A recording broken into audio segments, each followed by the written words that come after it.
Big boss मराठीच्या 6व्या पर्वाचा ग्रँड फिनाले जवळ आला असून घरामध्ये एकूण 7 सदस्य राहिले आहेत। या घरामध्ये तन्वी कोलतेला अगोदरच तिकीट टू फिनालेचा मान मिळाला आहे।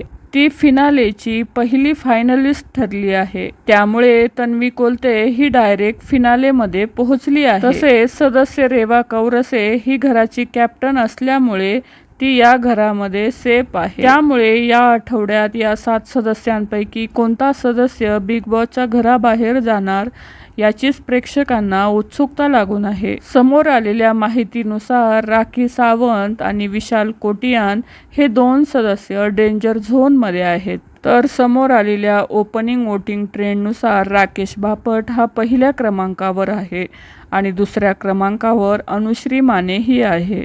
तर सदस्य दीपाली सय्यद ह्या नंबर 3 वर आहेत आणि विशाल कोटियान नंबर 4 वर आहे। तर राखी सावंत ही नंबर 5 वर आहे। त्यामुळे वोटिंग ट्रेंडनुसार विशाल कोटियान आणि राखी सावंत हे दोघे डेंजर झोनमध्ये आहेत आणि याच 2 सदस्यांपैकी एक सदस्य घराबाहेर पडणार आहे। तर राखी आणि विशालपैकी कोणता सदस्य हा घराबाहेर जायला पाहिजे असं तुम्हाला वाटतं हे नक्की कमेंट करून सांगा। धन्यवाद।